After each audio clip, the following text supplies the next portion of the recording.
The people who judge you the fastest are usually the ones who know you the least.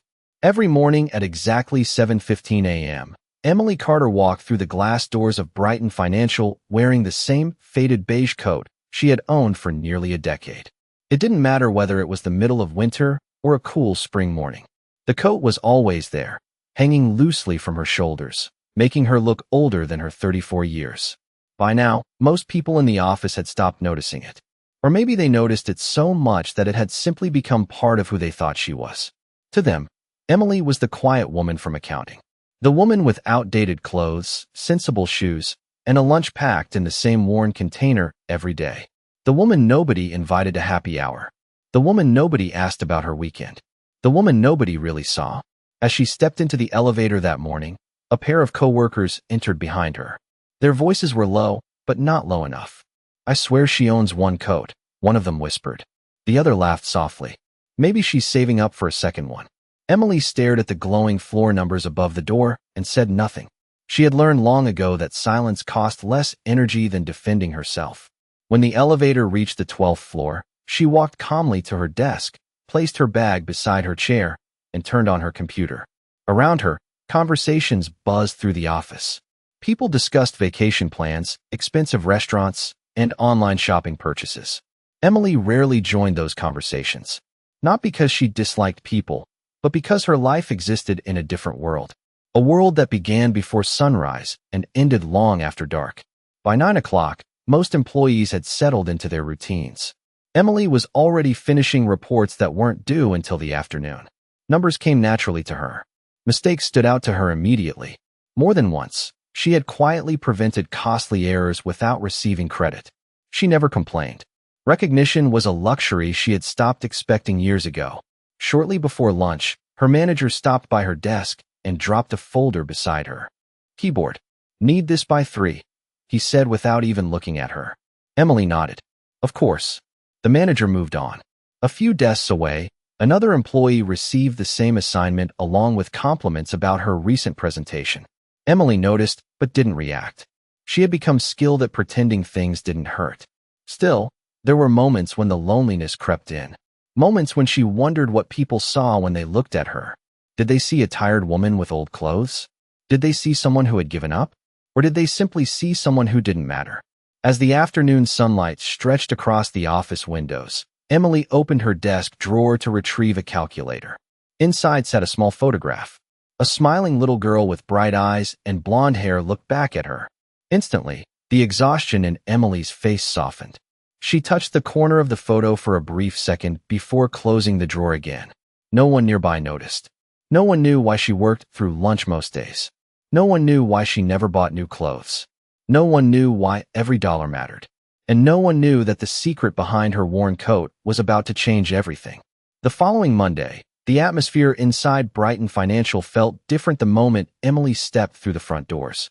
Small groups of employees stood near the reception area whispering excitedly. Phones were out. Coffee cups were forgotten. Even people who normally arrived late had somehow managed to be early. Emily adjusted the strap of her bag and continued toward the elevator, paying little attention to the commotion around her. As usual, she had a full day ahead of her and very little time to worry about office gossip. When she reached the 12th floor, she immediately noticed an email marked as high priority sitting at the top of her inbox. The message had been sent to every employee in the company. She clicked it open. The board of directors was officially announcing the arrival of a new chief executive officer. His name was Ethan Brooks. Emily read the message once and returned to her spreadsheets. Around her, everyone else reacted very differently. "Have you seen his picture?" one employee asked. "He is younger than I expected," another replied. "And according to the article I found, he built a company worth hundreds of millions before he turned 35. The conversations continued throughout the morning. By lunchtime, Ethan Brooks had become the only topic anyone seemed interested in discussing. Emily listened without participating. New executives came and went. Their names changed. Their titles changed. Her responsibilities rarely did. As far as she was concerned, tomorrow would look very similar to today. Across the office, however, preparations were already underway. Employees were suddenly concerned about appearances. New outfits were discussed. Hair appointments were scheduled. Some even joked about positioning themselves strategically during the upcoming company meeting so they could be noticed by the new chief executive. Emily found herself quietly amused by the entire situation. She had more immediate concerns, like making sure the monthly financial reports were completed accurately. Late that afternoon, she entered the break room to refill her water bottle. The conversation stopped for a brief moment when she walked in. Then came the familiar glance, the quick look at her coat, the subtle smirk. "Big meeting tomorrow," one woman said with an exaggerated smile. "You might want to wear something special." A few people laughed softly. Emily forced a polite smile. "I think I will survive." The woman shrugged. "Suit yourself." Emily filled her bottle and left without another word. Back at her desk, she focused on her work, but the exchange lingered in her thoughts longer than she wanted to admit. It was not the comment itself.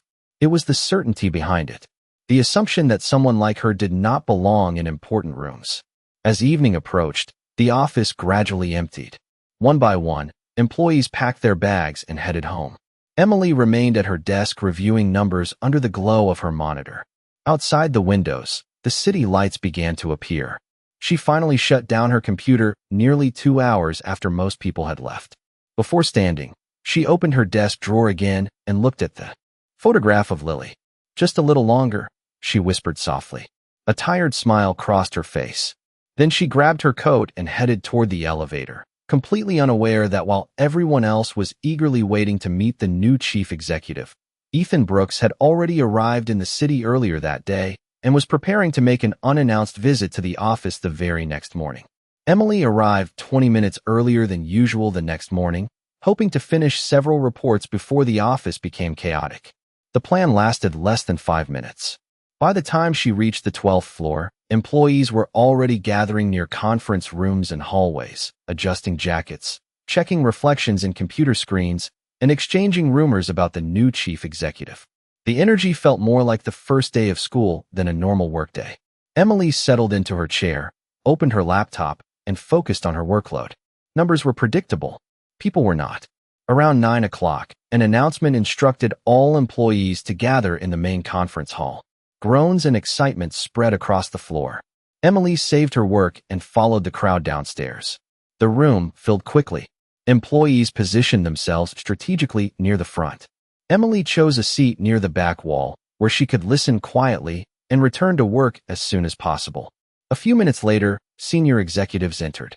Then Ethan Brooks walked into the room. The conversations instantly stopped.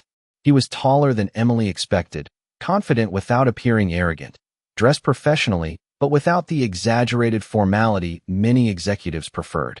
He thanked everyone for attending and spoke about the future of the company. Unlike most corporate speeches, his words sounded direct and sincere. He talked about efficiency, trust, accountability, and recognizing talent wherever it existed. Most people nodded politely. Emily listened, but remained neutral. She had heard promising speeches before.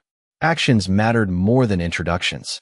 After the meeting ended, employees crowded around the executives, hoping to exchange a few words with the new leader. Emily quietly slipped out and returned to her desk. She had deadlines waiting. Nearly an hour passed before she noticed unusual movement near the accounting department. Ethan Brooks was walking through the floor accompanied by 2 senior managers. Employees immediately sat straighter. Conversations became more professional. Smiles appeared out of nowhere. Emily continued reviewing spreadsheets, barely paying attention. As Ethan moved through the department, he stopped occasionally to ask questions. He seemed genuinely interested in understanding how people worked rather than simply inspecting them. Then something unexpected happened. While passing Emily's desk, he briefly slowed down.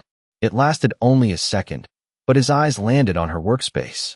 Most desks were decorated with awards, photographs, expensive gadgets, or personal decorations.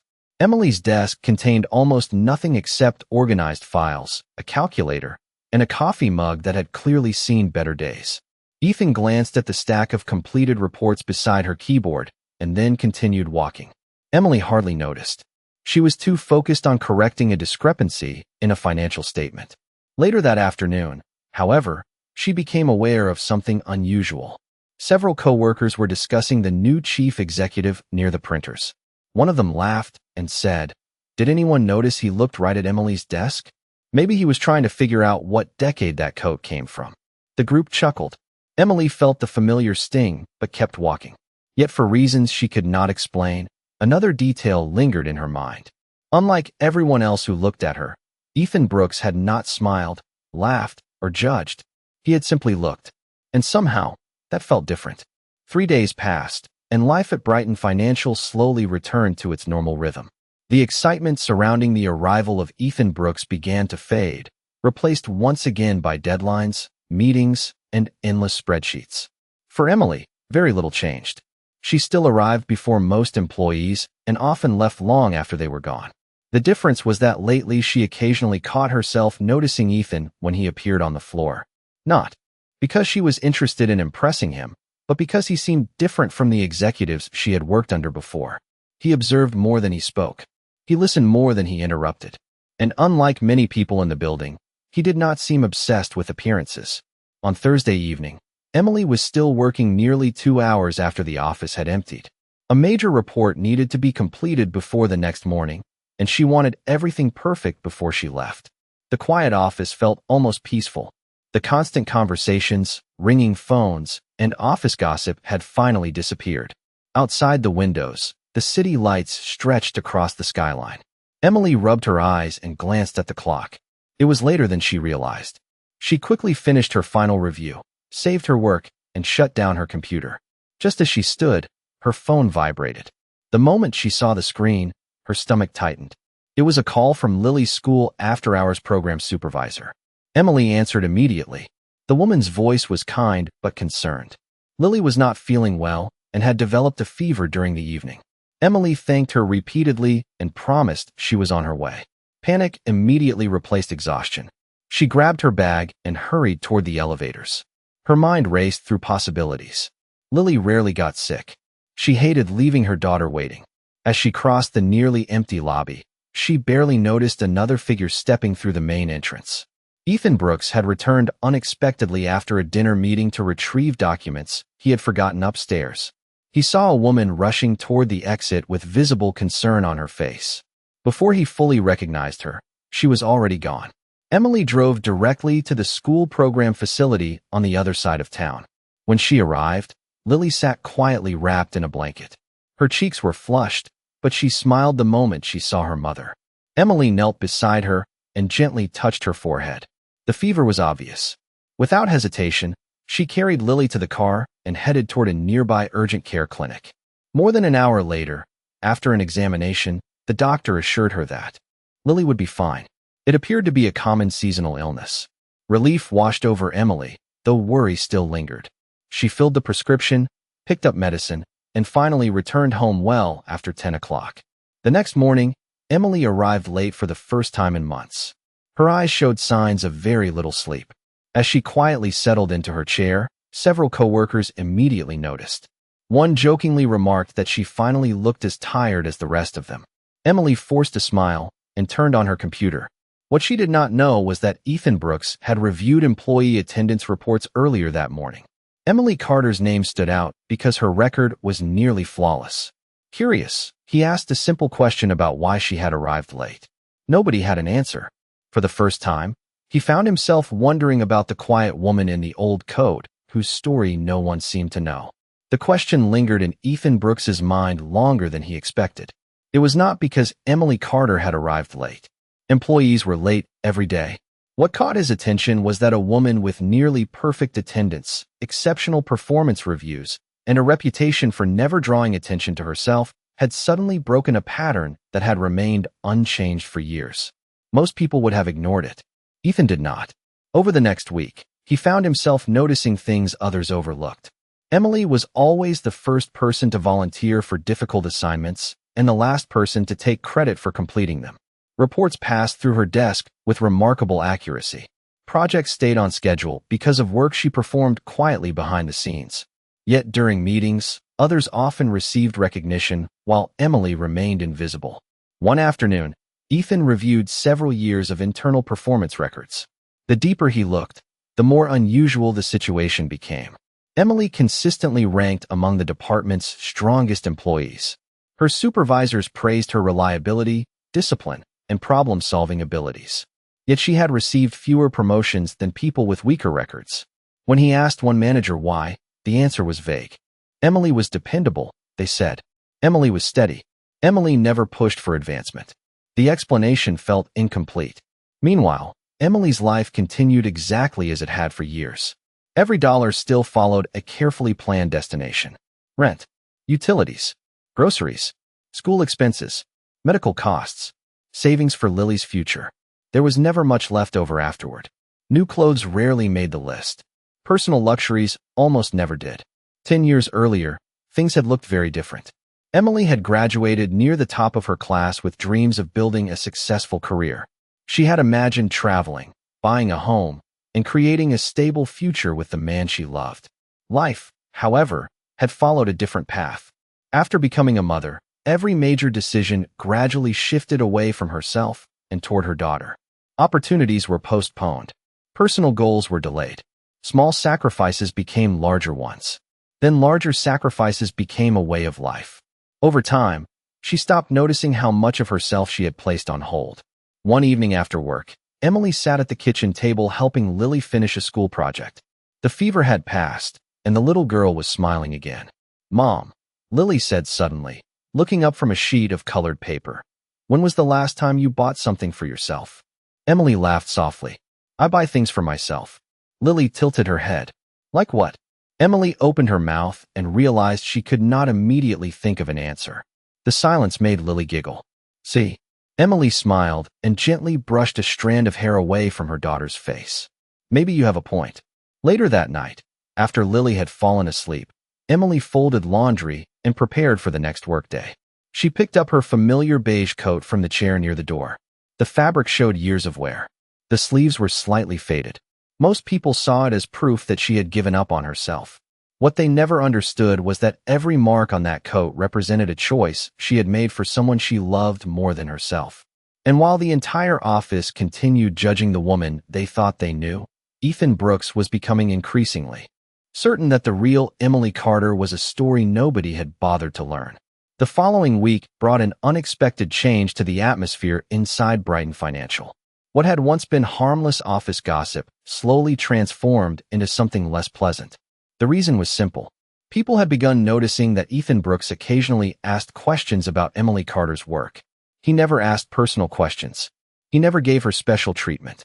Yet the fact that he acknowledged her existence at all was enough to attract attention. Rumors spread quickly through the office. Some employees suggested Emily was trying to gain favor with senior leadership. Others claimed she was receiving opportunities that should have gone to someone else. None of it was true, but truth rarely moved as fast as speculation. Emily became aware of the shift during a department meeting. She presented a financial analysis that identified several costly inefficiencies affecting an upcoming project. The data was accurate and carefully prepared. Instead of discussing the information itself, one coworker immediately questioned her conclusions. Another interrupted before she could finish explaining her findings. The room grew tense. Emily remained calm and answered every question with facts. By the end of the meeting, her analysis held up under scrutiny. Even so, she could feel the resentment lingering in the room. Later that afternoon, she overheard two employees talking near the copy machines. They lowered their voices when they noticed her approaching, but not quickly enough. "Funny how the invisible woman suddenly gets attention," one of them said. The other laughed. Emily kept walking without reacting. She had spent years learning how to absorb criticism without letting it control her emotions. Still, the comments followed her back to her desk. Across the building, Ethan was reviewing reports connected to the same project discussed during the meeting. As he compared the numbers, one fact became impossible to ignore. Emily's recommendations were not only correct, they had potentially saved the company a significant amount of money. Curious, he requested additional information. The more he examined her work, the more impressed he became. What stood out was not intelligence alone. It was consistency. Year after year, she delivered exceptional results without demanding recognition. In his experience, that combination was rare. A few days later, another challenge emerged. A high-profile client account encountered unexpected complications, and several departments were scrambling to find solutions. Managers assembled a temporary task force to address the problem. To Emily's surprise, her name appeared on the list. The reaction from some coworkers was immediate. One employee openly questioned why she had been selected. Another suggested someone with more visibility should have received the opportunity. Emily heard every word. She simply gathered her materials and joined the team. What nobody expected was how quickly she became one of the group's most valuable contributors. Her attention to detail helped uncover issues others had overlooked. Her recommendations improved efficiency. Her calm approach prevented unnecessary mistakes. By the end of the week, even some team members who had doubted her were relying on her expertise. Yet the growing respect from a few colleagues only seemed to intensify the jealousy of others. Emily could feel the tension building, though she did not understand why. She had never competed with anyone. She had never sought attention. She only wanted to do her job and provide for Lily. What she did not realize was that the office was quietly dividing into two groups. Those who judged her based on appearances were becoming increasingly uncomfortable. Those who worked closely with her were beginning to see the truth. And Ethan Brooks was paying attention to both. The temporary task force reached its most important week as the client deadline approached. Executives, managers, and department leaders gathered in a large conference room to review the final strategy. The account represented a major opportunity for Brighton Financial, and everyone understood the importance of getting it right. Emily arrived early with her reports organized and ready. As usual, she chose a seat near the end of the table rather than the center. She expected to contribute quietly and return to her desk when the meeting ended. Instead, the morning unfolded very differently. As presentations began, several team members summarized their recommendations. Some ideas were useful. Others created new risks that had not yet been addressed. Emily listened carefully while taking notes. Eventually, one executive presented projections that immediately caught her attention. The numbers looked impressive, but something was wrong. A key assumption within the model was based on outdated information. If approved, the strategy could create serious financial complications for the client months later. Emily hesitated. Speaking up in front of senior leadership had never been comfortable for her. Yet remaining silent would be worse. When the presentation ended, she politely raised her hand. The room became unexpectedly quiet. Few people were accustomed to hearing Emily speak during executive meetings. She calmly explained the discrepancy and presented supporting data from her report. At first, several attendees appeared skeptical. One manager quickly dismissed her concern and suggested the difference was insignificant. Emily did not argue. She simply walked everyone through the numbers step by step. Within minutes, the room realized she was correct. The assumption was flawed. The projected savings were inaccurate. The entire strategy required revision. An uncomfortable silence followed. For a moment, nobody seemed sure what to say. Then Ethan Brooks leaned forward and asked Emily several detailed questions. She answered each one clearly and confidently. The discussion continued for nearly 20 minutes. By the end, even the executives who initially doubted her had accepted her conclusions. Ethan looked around the room before speaking. The reason we found this issue before it became a costly mistake is because Emily Carter took the time to examine the details carefully. That level of diligence deserves recognition. The words were simple, but their impact was immediate. Several people exchanged surprised glances. Others stared at their notes. Emily herself looked slightly uncomfortable. Public attention was the last thing she wanted. Yet for the first time in years, someone had openly acknowledged the value of her work. The meeting concluded with a revised strategy based largely on her recommendations. As employees filed out of the conference room, conversations filled the hallway. Some people congratulated Emily sincerely. Others offered polite smiles that failed to hide their frustration. The contrast was impossible to miss. Later that afternoon, Ethan requested a complete review of employee contributions to major projects over the previous several years. The results confirmed what he had already begun to suspect. Emily's fingerprints were everywhere. Successful initiatives, corrected mistakes, improved systems, and financial efficiencies repeatedly traced back to her work. The more evidence he uncovered, the more troubling another realization became. For years, one of the company's most valuable employees had been overlooked simply because she never demanded attention. And now that the truth was beginning to surface, the people who had underestimated her were finding it increasingly difficult to ignore. The weeks that followed brought changes Emily never expected. Not dramatic changes, Not the kind that happened overnight. Instead, they arrived quietly, one small moment at a time. People who had once ignored her now greeted her in the hallways. Managers began requesting her input before making important decisions. Even employees who had spent years overlooking her contributions suddenly seemed eager to hear her opinions. Emily appreciated the respect, but she remained cautious. She had lived long enough to know that attention could disappear as quickly as it arrived. One afternoon, she received an email requesting a meeting with Ethan Brooks. The message was professional and brief. Even so, it immediately attracted attention. Several co-workers noticed the invitation on her calendar. The rumors began before she even left her desk. Emily ignored them and arrived at the meeting precisely on time. Ethan welcomed her into his office and motioned toward a chair. The conversation surprised her. Instead of discussing a specific project, he asked about her career goals. He wanted to know what kind of work she enjoyed most, what challenges interested her, what opportunities she believed the company was missing. For nearly an hour, they discussed ideas, systems, and long-term improvements. By the end of the meeting, Emily realized something unusual. Ethan was not talking to her because of sympathy. He was talking to her because he genuinely respected her abilities. The realization felt strangely unfamiliar. Later that evening, Emily picked Lily up from school. As they drove home, Lily immediately noticed the difference in her mother's mood. "Something good happened today," she said confidently. Emily smiled. "How do you know?" Lily shrugged. "Because you were smiling while driving." The answer made Emily laugh. It was true. She had been smiling more often lately. Over the next several days, another subtle change occurred. Emily finally did something she had not done in years. She spent a little money on herself. Not because anyone pressured her to. Not because she wanted to impress anyone.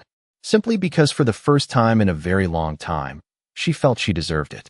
She purchased a few new pieces of clothing that were practical, comfortable, and professional. Nothing extravagant. Nothing flashy. Yet when she looked in the mirror, she saw something she had almost forgotten. Herself. The following Monday, she arrived at work wearing one of her new outfits. Conversations briefly paused as she crossed the office. The reaction had little to do with fashion. The real difference was confidence. The tired woman people thought they knew suddenly seemed different. More relaxed. More present. More visible. Throughout the day, compliments followed her wherever she went. Emily accepted them politely, but did not allow them to define her. She understood an important truth. The value people were noticing had always been there. The clothes had changed. She had not. Late that afternoon, Ethan crossed paths with her near the elevators. He smiled warmly and said, "You seem happier lately." Emily considered the comment for a moment before answering. "Maybe I finally remembered that taking care of everyone else does not mean forgetting myself." Ethan nodded. "That sounds like a lesson worth remembering." As the elevator doors closed, Emily found herself thinking about his words. For years, she had sacrificed everything for the people she loved. Now, little by little, she was learning that happiness did not require choosing between caring for others and valuing herself. And without realizing it, she was stepping into a future that looked brighter than anything she had imagined. Several months later, Brighton Financial looked very different from the company Emily Carter had known for years. Under Ethan Brooks's leadership, employee evaluations had become more transparent, contributions were recognized more fairly, and opportunities were increasingly based on performance rather than visibility. One of the most noticeable changes involved Emily herself. After years of being overlooked, she had accepted a new leadership position within the company. The promotion was not a gift. It was the result of work she had already been doing for years. The title had finally caught up with the talent. Surprisingly, the promotion did not change Emily nearly as much as people expected. She still arrived early. She still treated everyone with kindness. She still focused on helping others succeed. The difference was that she no longer apologized for taking up space. She no longer felt the need to shrink herself to make other people comfortable. Her confidence had grown naturally, built on something stronger than praise. It was built on self-respect. One Saturday afternoon, the company hosted a family appreciation event at a local community park. Employees were invited to bring relatives and enjoy an informal gathering outside the office.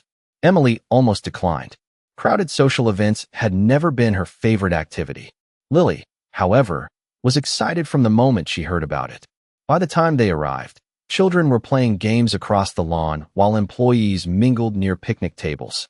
For once, Emily was not standing alone on the edge of the crowd. Several coworkers greeted her warmly and invited her to join conversations. As the afternoon continued, Ethan eventually walked over carrying 2 bottles of water. He handed one to Emily and smiled. "I think your daughter has made more friends in 2 hours than I have in several months." Emily looked toward the playground where Lily was laughing with a group of children. "That sounds about right." Before either could say anything else, Lily suddenly ran toward them.